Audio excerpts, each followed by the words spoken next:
Okay, let's jump right into it. Today, in this explainer, we are setting out to decode a highly specific, incredibly famous piece of ancient spiritual technology, the six-syllable mantra, Om Mani Padme Hum.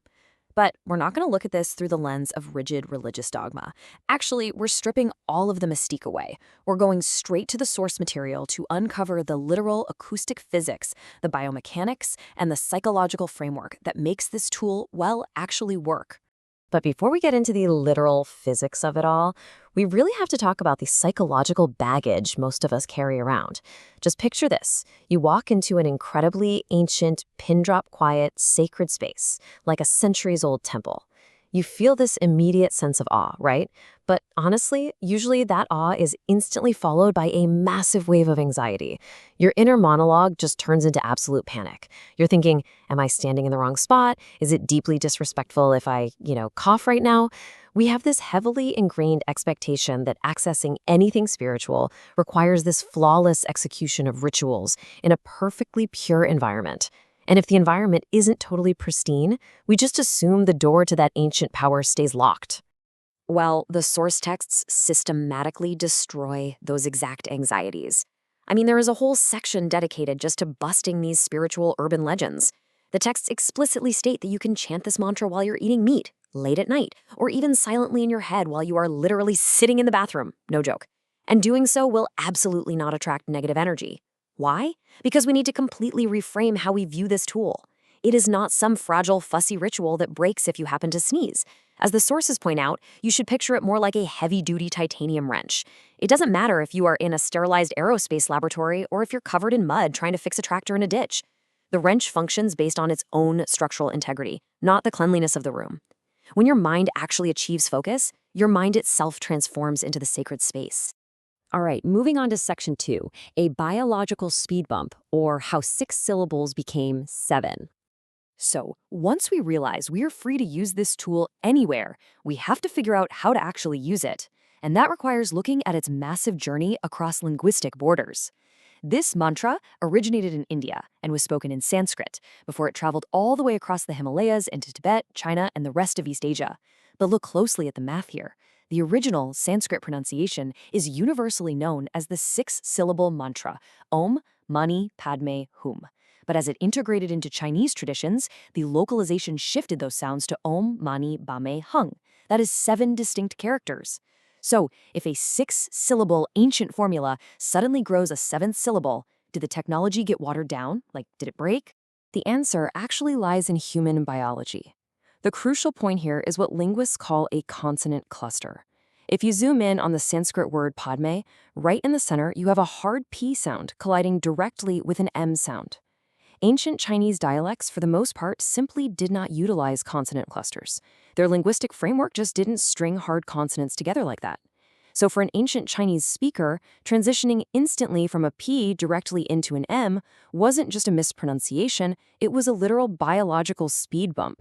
They just didn't have the muscle memory in the mouth to make that specific transition smoothly. So to solve the biological friction of slamming those two consonants together, the syllables naturally stretched and split apart over generations. That single Sanskrit concept of Padme was accommodated by dividing it into 2 incredibly fluid, vowel-heavy Chinese characters, Ba and Mei. Based on the research of prominent mantra scholar Professor Lin Guangming, that extra 7th syllable wasn't an addition to the meaning at all. It was just a phonetic bridge. The adaptability of the mantra is kind of like pouring water into a different glass. The shape of the container changes from, say, a tall cylinder to a wide bowl, but the hydration you receive when you drink it remains exactly the same. Which brings us to section 3, the anatomy of sound and mapping the biomechanics. If the exact syllable count isn't the magic ingredient, what actually makes this tool work? To grasp the mechanism, we really have to set aside the religious framework entirely for a moment. The sources provide this fascinating quote from highly respected spiritual teacher Rinpoche, stating, "Changes in the universe begin with sound." Now, in this context, we need to take that as a literal description of physics. We aren't dealing with a poetic metaphor here. This practice is the intentional application of physical sound waves. It operates as a targeted, localized, physical vibration that interacts directly with your internal anatomy. Think about standing way too close to the bass speakers at a live concert. You don't just hear the bass, right? You literally feel your rib cage rattling. Sound physically touches you and moves matter. And the sources actually provide an exact biological resonance map showing how these specific syllables travel through the human body. The sequence begins at the very top. When you vocalize the opening M sound correctly, the acoustic resonance is concentrated heavily in the cranial cavity. You are literally vibrating your skull. Then, as your voice transitions into Mani, the vibration physically travels downwards, exiting the head and settling deeply into the throat and upper chest. As you hit the center, Padme or Padme, the sound wave drops out of the chest and anchors itself right in the abdomen. You can physically feel it in your stomach lining. And finally, you reach the ending Hung or Hum, which is the deepest vibration, traveling all the way down past the navel to the root chakra at the very base of the spine. It is a complete top-to-bottom acoustic sweep. You are essentially tuning the instrument of your body by running a sonic bow across the strings. But there is a technical requirement. The final syllable, hong or hum, is the linchpin of the entire acoustic mechanism. You cannot just whisper it. To project the sound wave properly and actually secure those physical benefits, that final H sound demands a strong, deliberate nasal vibration. You have to actively engage your breath, pushing the resonance through the nasal cavity to ensure a sustained flow of air that carries that vibration all the way down the torso. If you don't engage your breath, well, the sound wave just fizzles out in your throat. Section 4. A biomechanical software update and the psychological target. Okay, so we've established that physical vibrations tune the body, but Master High's framework, detailed in the notes, reveals what they are tuning the mind to do. The physical vibration is the mechanism, sure, but the psychological state is the target. Every single syllable is a highly targeted psychological intervention. The cranial vibration of M is specifically designed to disrupt the looping, arrogant thoughts of pride by demanding sensory presence. The vibration of Mani in the chest and throat, that targets the tight, grasping anxiety of greed. And that deep, rooting syllable hung at the base of the spine targets the incredibly volatile, ungrounded emotion of anger. It literally pulls that chaotic energy out of the mind and anchors it in the earth. So when you run the full circuit, you are systematically disrupting the neurological loops of destructive human emotions. It's wild. Now, a totally logical question might pop up here. If the literal semantic translation of Om Mani Padme Hum is roughly "the jewel is in the lotus," which represents pure wisdom and boundless compassion, why can't you just walk around saying "the jewel is in the lotus" in plain English? The distinction here is absolutely vital. The English translation is just semantic meaning. It tells you what the goal is, but the function relies entirely on the operational acoustic mechanism.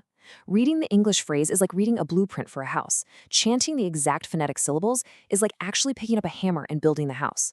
The specific acoustic vibration is the vehicle that actually maps to your nervous system. On to Section 5, the compassion fail-safe and avoiding internal injury. This brings us to a surprisingly stern warning found in the research. Because this mantra generates such a massive energetic frequency that physically and mentally alters you, using it for entirely selfish reasons will completely backfire. People so often seek out spiritual practices to extract something for themselves, right? They want to manifest wealth, get a promotion, or just secure some good luck. But if you take a powerful acoustic tool that is literally designed to dissolve the ego, and you try to cram it into a tiny, selfish, ego-driven intention, it is exactly like trying to put high-octane aviation fuel into a rusty 2-horsepower lawnmower engine. The sheer expansive frequency of the mantra violently clashes with the tight, anxious vibration of personal greed, and the texts explicitly warn that this cognitive and energetic dissonance pulls your nervous system in opposite directions simultaneously, causing severe internal injury. So you might be asking, how do you protect yourself? Well, you have to fundamentally stop making the practice about yourself. The fail-safe mechanism requires you to radically expand the size of your engine by generating a mindset of selfless compassion for all living beings. You can't just chant for your personal peace or your own individual enlightenment. When your intention shifts from me to us, your mental container becomes vast enough to hold that high-octane frequency safely. That overarching mindset of selfless compassion acts as your ultimate protective shield, perfectly aligning your personal intention with the biomechanical vibration of those syllables. It literally forces you to become the lotus. And finally, Section 6, practical application and 2 10-minute methods. So, let's bring this all the way down to earth. How can you actually incorporate this highly sophisticated tool into your daily routine? Well, the sources offer 2 highly accessible methods that take almost no time at all. The traditional vocal method is simply to chant the mantra 108 times daily, tracking it with a standard string of mala beads. Because the phrase is so incredibly short, a full circuit only takes about 10 to 15 minutes. But if you prefer a quiet, tactile form of mindfulness, the second method is just writing it down. You dedicate 10 minutes a day to actively writing or copying the mantra onto paper. The texts note that this physical, repetitive act slows down brainwaves and brings tremendous inner focus. The barrier to entry for either method is virtually zero, as long as your intention is in the right place. And that brings us to our final thought for this explainer. Building off everything we've uncovered from the sources today, we know that a specific, targeted sonic vibration paired with a selfless intention can alter our biology and clear our minds. But it really makes you look at your everyday internal dialogue in a completely different light. Think about it. If this mantra is a calculated sonic massage designed to cultivate boundless compassion, we really have to ask ourselves, what kind of unseen internal injuries are we accidentally causing ourselves with the repetitive, anxious, negative scripts we silently chant to ourselves all day long? Because the mind is always chanting something. The question is, what exactly? Pay attention to the frequencies you're projecting into your own body today. Thank you so much for diving into this explainer with us, and remember to be kind to yourself.